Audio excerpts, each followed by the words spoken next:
ever tried to be on a road trip and you don't have the right co-pilot? Child. Like, you ain't got somebody like opening snacks and changing the Yeah, right. playlist? You know what I'm saying? Like, the co-pilot is just as important as the driver, bro. Like, it is, like, they are.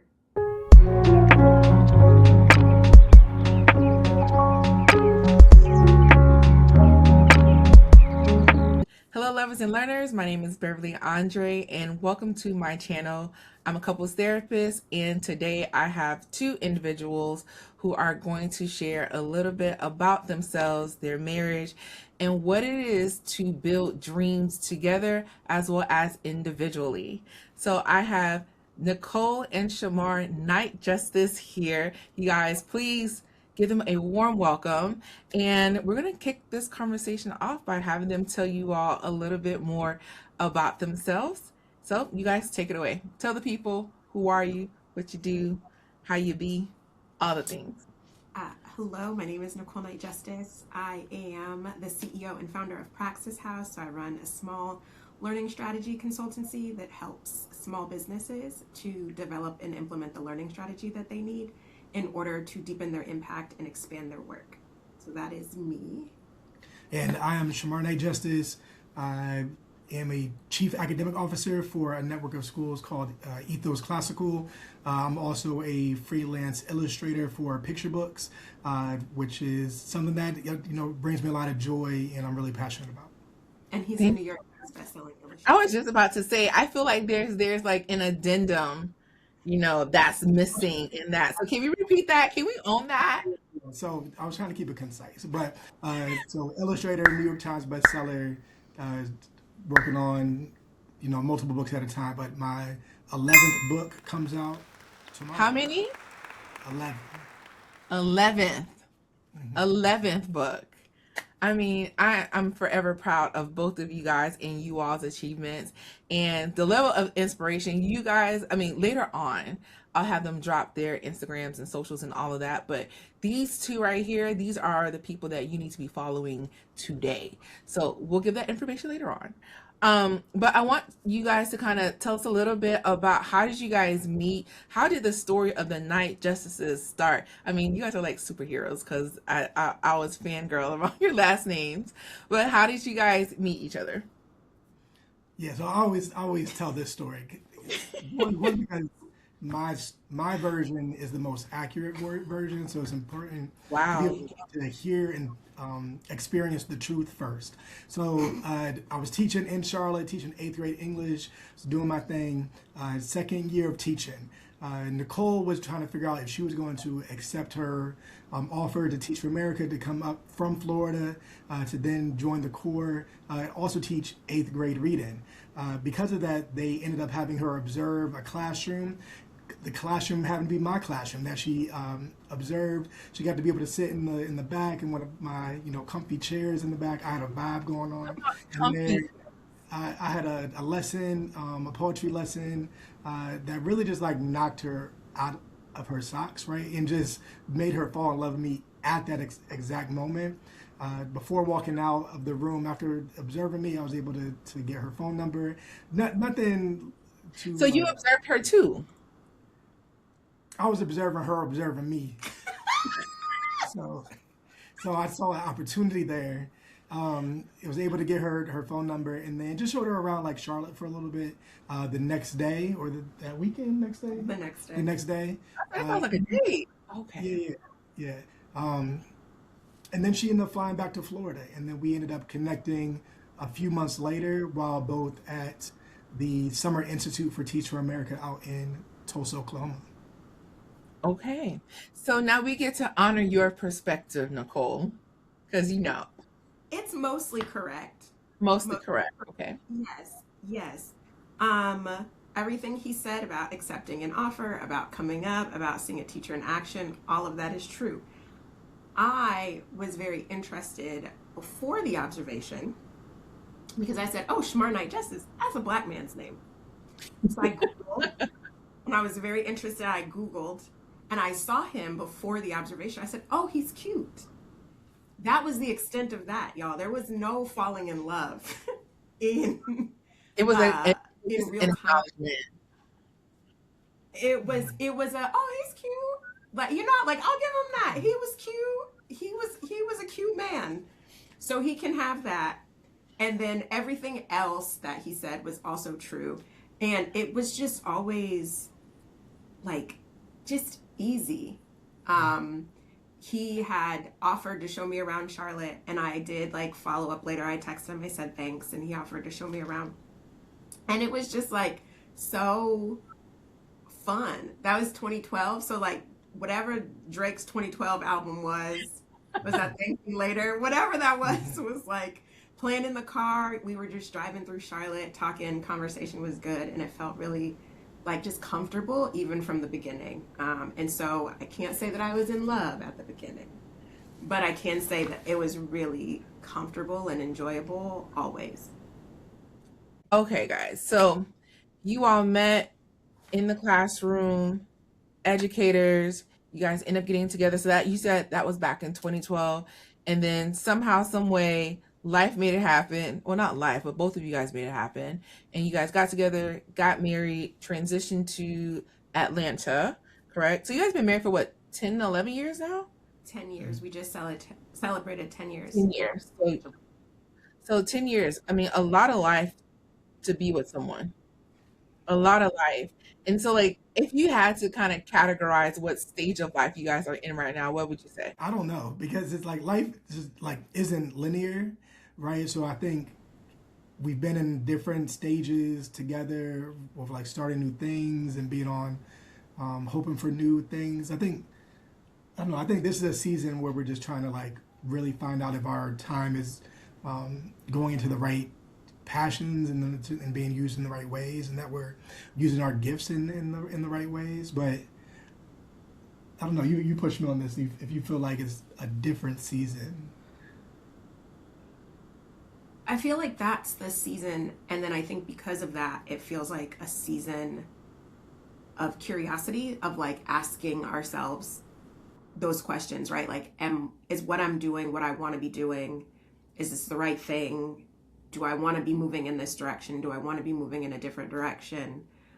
What's next? Because I was laid off in May. And so I think that's been a lot of questioning for me around like, what am I doing next? And is that what I want to be doing? But I think even for you, that's like a question that you've been asking or a noticing that you've been having about maybe some of the other art related things that you've been able to do and experience in this past year, and wondering about like, do I want to move more into a particular direction or do more of a particular thing? I don't think it means like immediate changes, but I do think this is just like a season of discovery and curiosity, I would say. No, I get that. Because you know how some couples are like, oh, like we're in like the building stage or we're in like the doubling down stage. Your line of both of you guys' line of questioning around like just kind of being curious around desire, passions, what you guys want, what are you guys willing to do for it?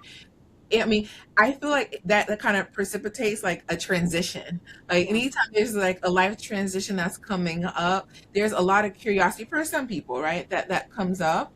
And so for you guys, I'm just thinking about like how are you guys thinking about like the me and the we? Like I don't want to say me versus we, right? Because you guys are obviously in a unit, but like that me and we as I'm thinking about things as an individual and what it means for me as an individual, how does it impact the us, the we-ness of it all? Like, how are you guys balancing the two? So this is a season where we have to be really intentional. We started off by having a family strategic meeting back in November, where we could be very specific about what goals we were trying to achieve, the amount of time it would require to chase those goals, and then how everything just impacted and interacted with each other.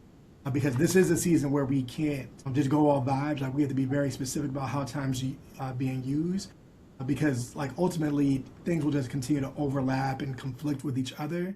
And what happens unintentionally is one person's goals and activities just like bleed over and pushes over so that it doesn't have that balance anymore. Yeah. And I think too, there's something in the being curious about yourself that allows you to see your spouse differently. So like I've been asking myself a lot of questions and starting this new business Like there is just like a floating that is happening in my body. Like when I get to design learning experiences, like it literally makes me feel like I'm floating. And so there was like a moment where I was like, if this is how Shamar feels when he works, like low-key, I gotta go back and apologize. Because like I'm always on him about how much he's working and what he's doing and how he's spending his time and yada yada yada. Right? But like when you're doing something that requires, and I actually got this from you, right? That requires a lot of effort, but doesn't necessarily feel like work. I can understand that now in a way that I couldn't before when I was working and it felt like work, right? And so I think even in just being curious about us as individuals is allowing, at least for me, I'll use like I statements, is allowing me to be able to like look at him and say, I get what you need. Like, let me show up and have your back even more.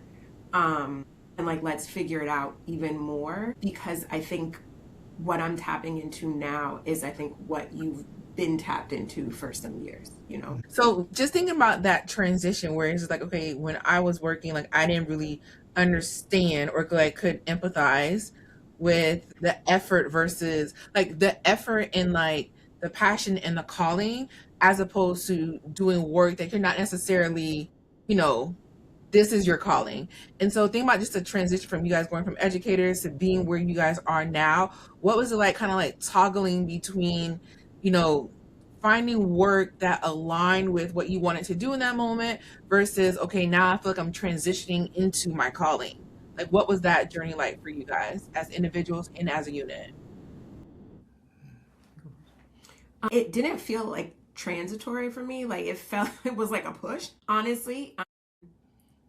I've always, like, for the last 13 years, I've been in education, right? And so I've always, like, found, like, I don't know, like, the work has always just, like, presented itself. And so when we were living in one place, I found a job. And then when it was time to move, I found another job, you know, and it was always, like, in that vein of K-12 education. But this layoff that came when federal funding got cut for teacher preparation programs, that was, like, a shove in a very different direction, right? And so the business actually started because a startup reached out to me and they were like, we need to train more people to do what we're doing, but we're not teachers. Like we don't know what that looks like and we don't know how to do it. And so I didn't even know that I was starting a business until they were like, what payment processor do you have?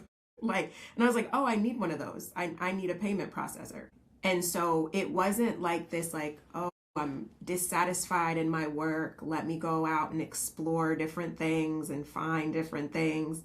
It was like the Lord was like, here you go. Here's the next, like, here's the next assignment. And so I feel like for me, that's sort of how it happened, was like I explored through necessity after I was laid off from work.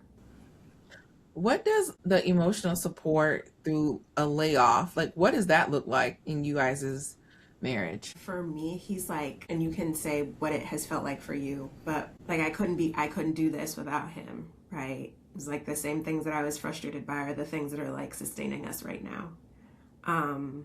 Like it sounds good to say you're a New York Times bestselling illustrator and you've got your 11th book coming out, but that takes a lot of time and a lot of effort. And because he is a CAO and his 11th book is coming out, like that has provided a financial stability that we wouldn't have otherwise had. I've always been like a comparable earner. Like we've always both worked and like earned relatively the same amount of money. If we pushed books out of the equation, like I was earning more in my last job. And so it was a reckoning of sorts to like, I didn't even realize it was happening until he called me out on it one day. He was like, well, what's your day like? And I just start giving him like this minute by minute. And he looks at me and he's like, you know, you don't have to prove how you spend time, right? Like, I know you're working. Like, I know you're working for yourself and working for our family. Like, you don't have to prove that. And that just felt like such a deep breath, I think. And there have been a lot, like, I've been pretty clear since the layoff, that like I wasn't going back into education. Honestly, it just doesn't feel safe right now. And I knew that. And I told him that. And so at the beginning, he was like sending me jobs that looked very similar to the job that I had left, but my stomach would hurt whenever I would try to apply for jobs, like physically hurt. And when I finally told him that, he was just like, okay, we're going to be okay. We have to plan.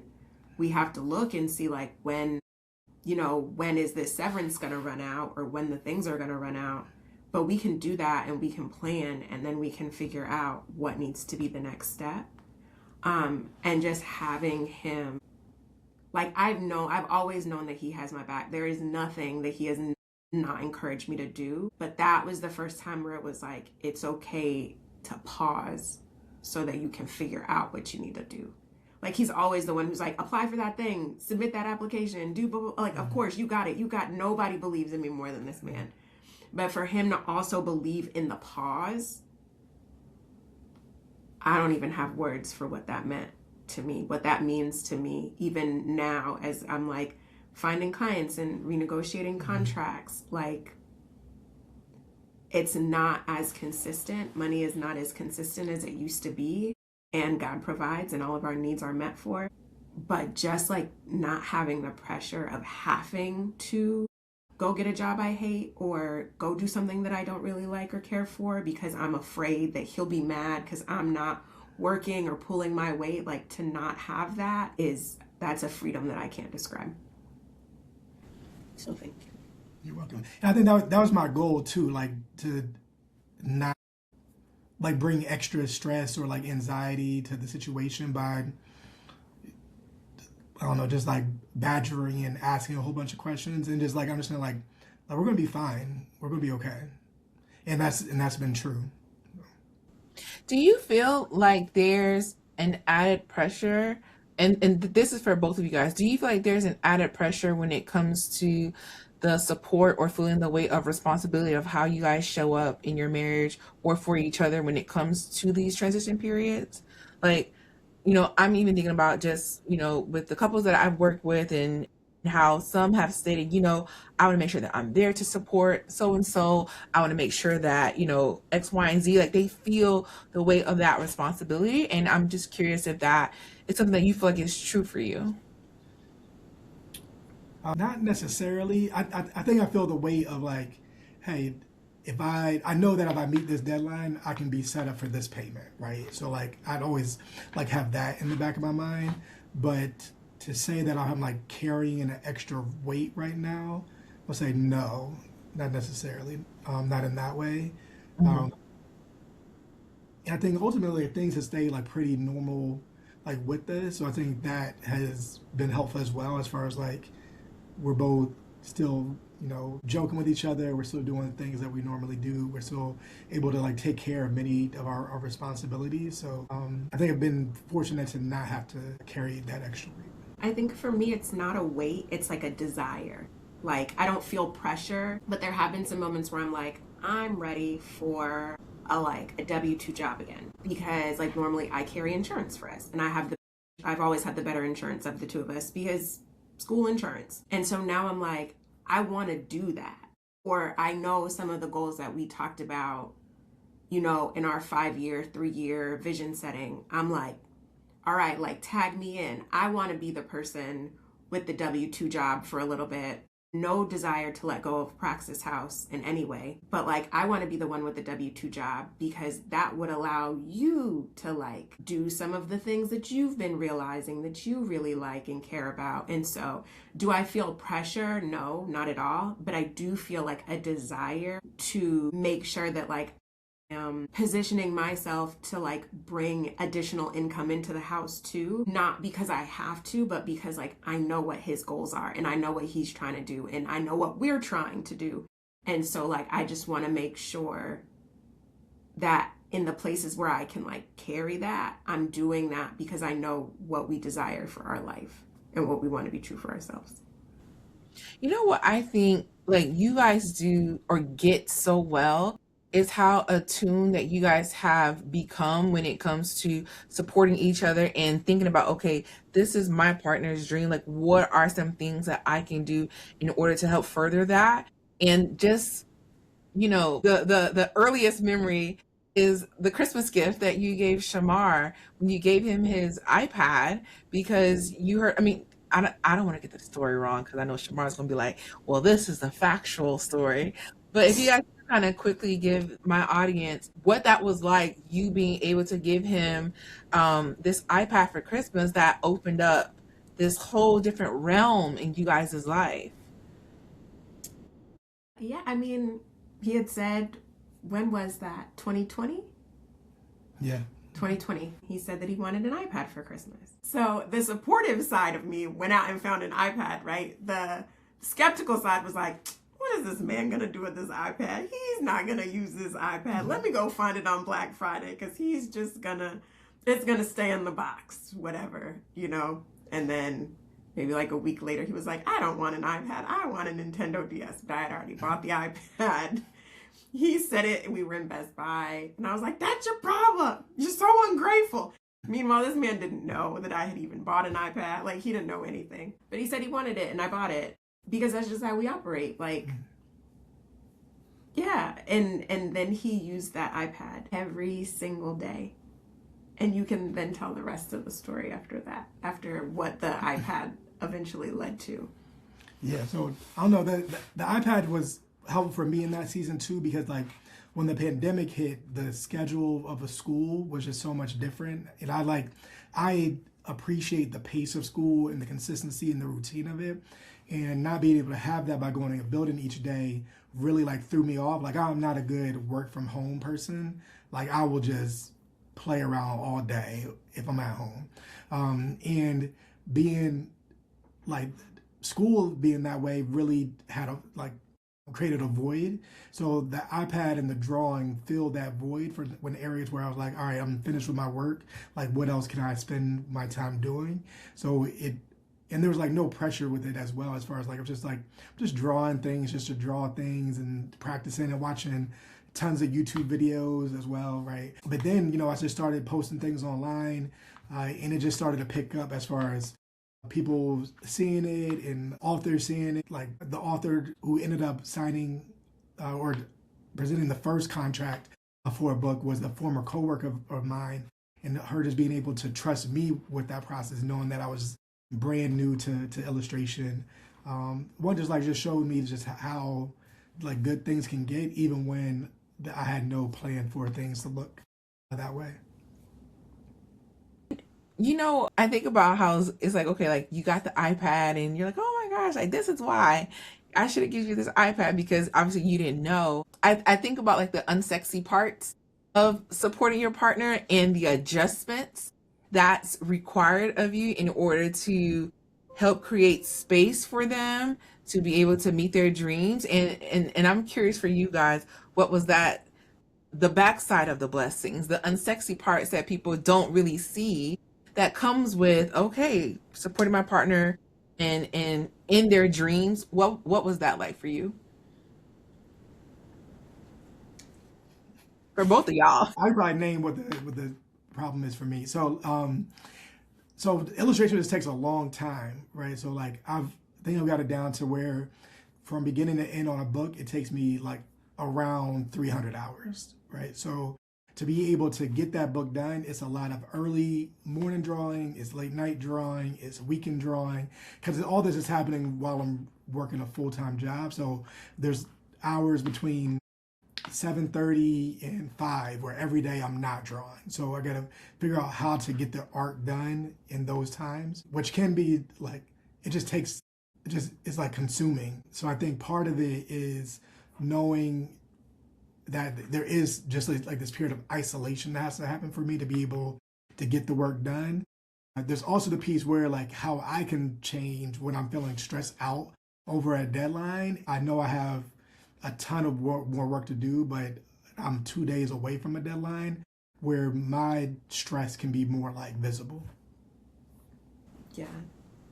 Yeah. He's like, and I mean, you know this because you know us personally, like, Shamar is chill. Like he like rides like a very chill wave. So when his energy changes and it gets like tight, it's a noticeable difference because he is not a high strung person. Like he is not a stressed out human.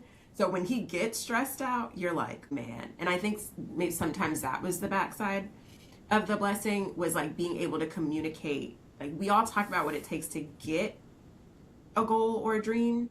We don't talk about like what it takes as much to sustain that thing, right? Mm.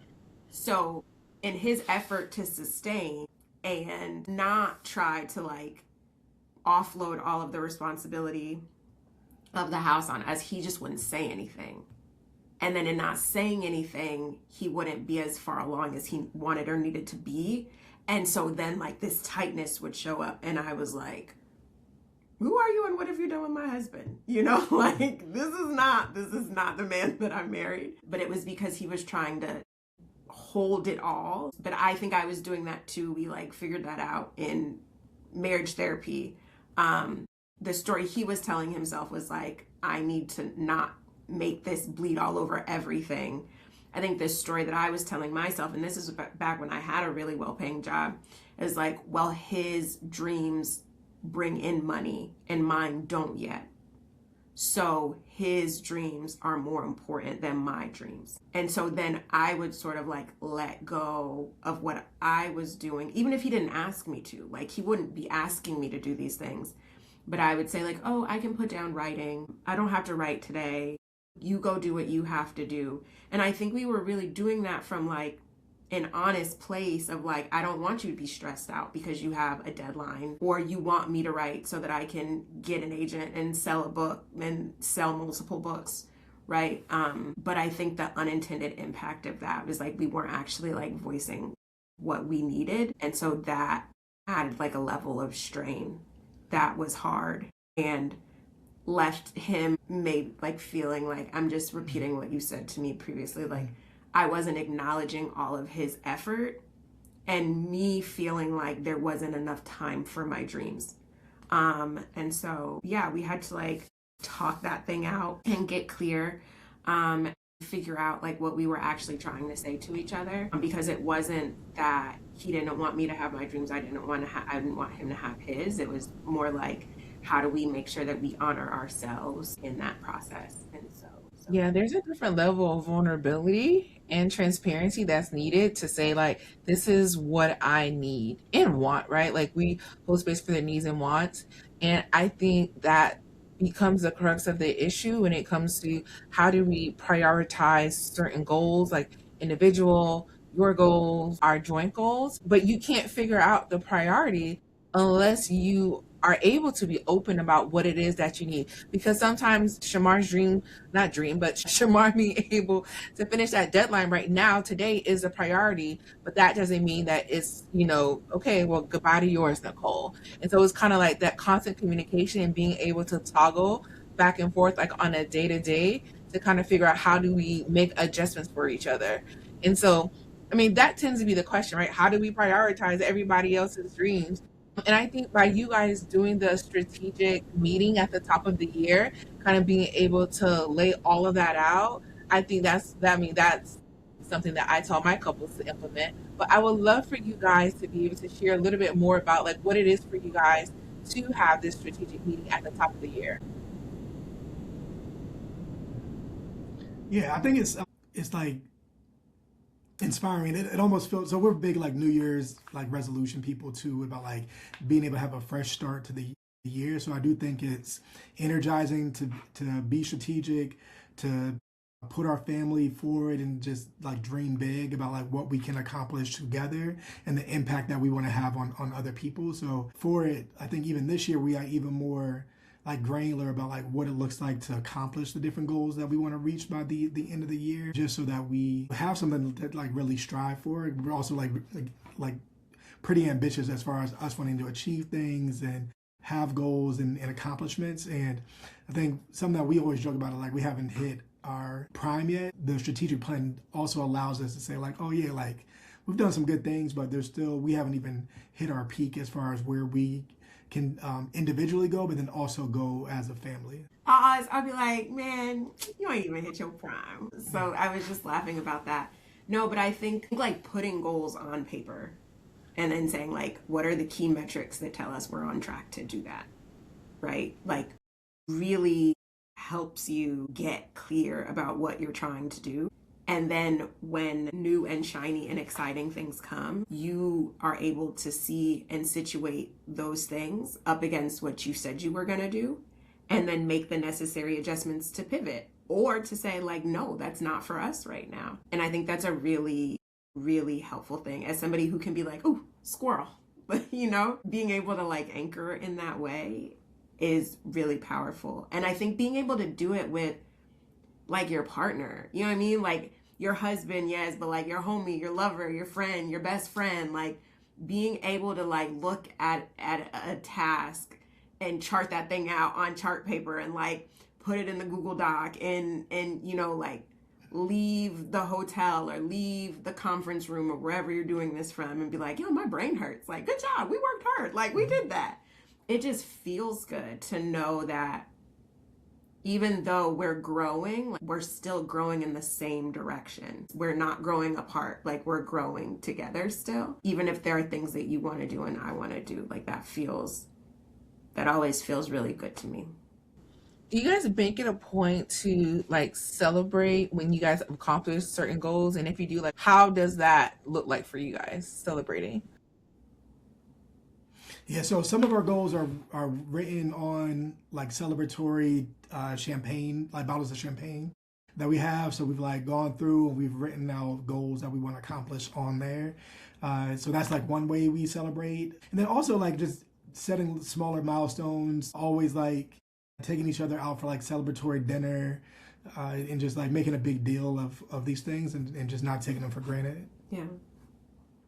So what would you say to a couple like they're struggling a little bit trying to figure out how do we live this life together and try and figure out this balance, but I feel like I have to give up on my dreams or for the sake of this relationship, or maybe it's not a priority right now. Like, what would you say to that couple?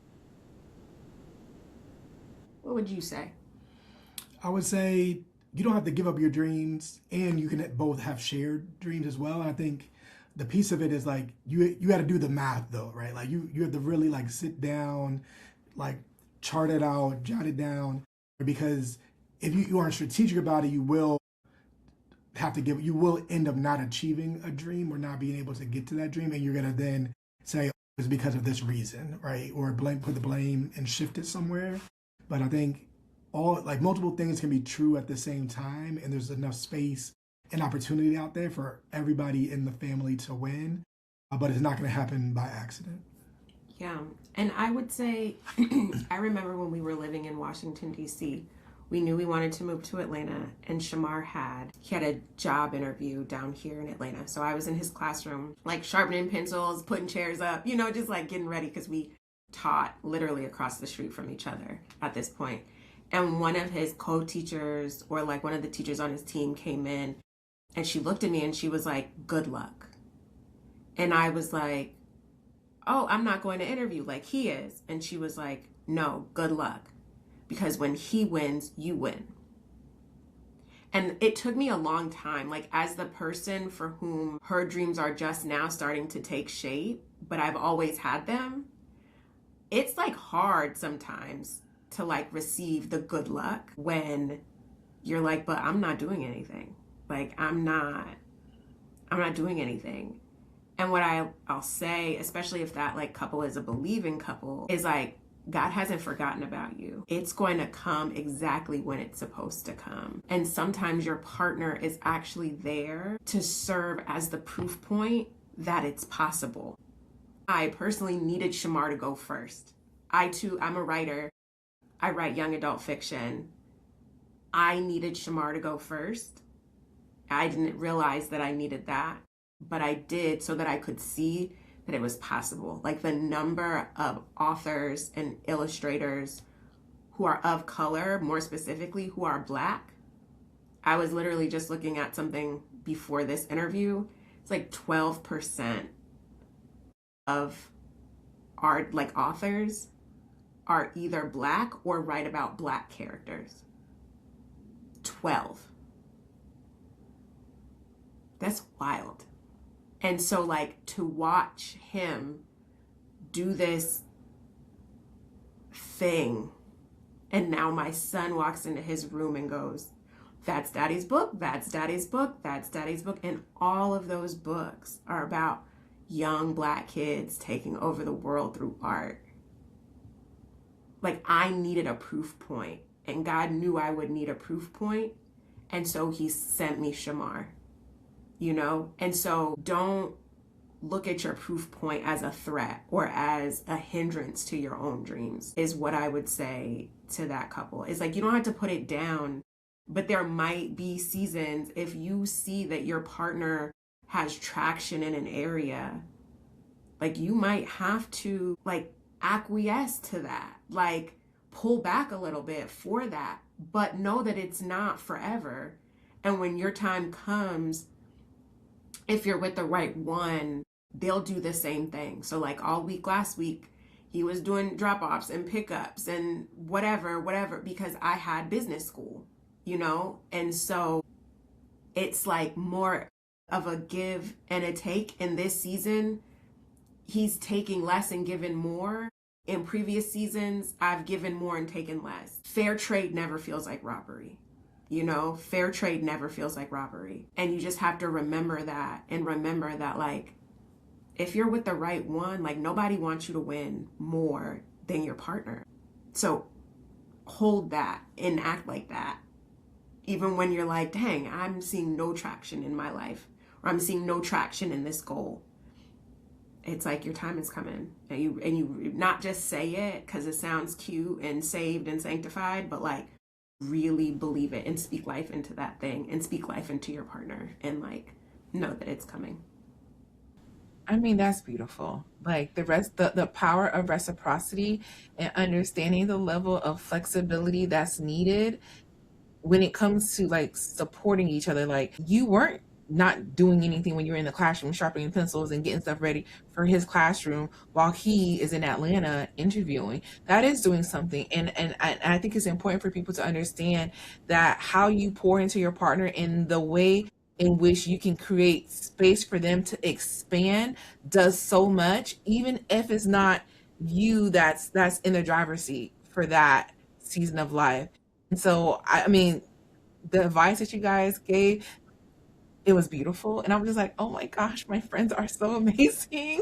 And this is such a testimony to what happens when you don't allow the presence of your partner to be a threat. When you see their journey is a testimony to what's possible. Because, like you said, like, one person wins, it's us, it's we. And so the elevation that occurs in your marriage, I mean, iron, okay? Iron, Listen, sharpening irons. have you ever tried to be on a road trip and you don't have the right co-pilot? Child. Like, you ain't got somebody, like, opening snacks and changing your plate? You know what I'm saying? Like, the co-pilot is just as important as the driver, bro. Like, it is, like, they are. Trying to drive up the East Coast or across country, and you're trying to open the snacks and toggle the music and pull up the direct. You can't do, like, everybody plays a part, and, like, And they sleep in the passenger seat. but listen, I'm gonna open up every snack you need and untwist your drink before I go to bed. Fair. You ain't gonna get in no car accident because you can't find the album that you want in Apple Because it's Music. already there. It's already situated. It's preparation. Set up. Preparation. I thought about you before I took care of my needs. That feels like life. It feels right. You guys, thank you so much for dropping the gems.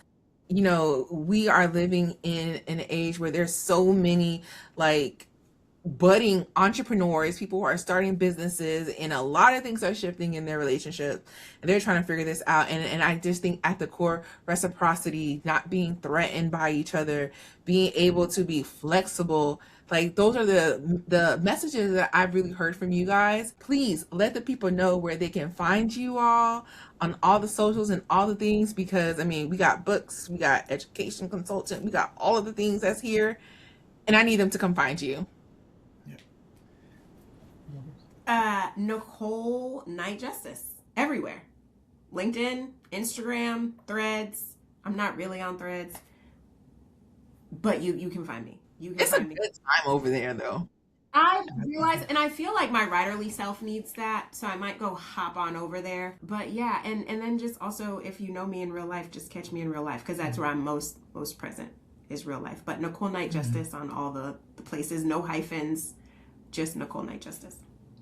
Same, and mine's Shamar Knight Justice. I'm mainly on Instagram, so that's the best way to see what I'm up to.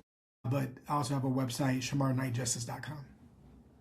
Thank you guys so much. Please like, subscribe, follow, comment if you have any questions for them or questions for me about, trying to figure out your dreams and you're in partnership. Put them in the comments, because I'll be there. Okay. So once again, thank you so much for watching this entire video. I appreciate it so much. And as always, love intentionally, y'all. We love you.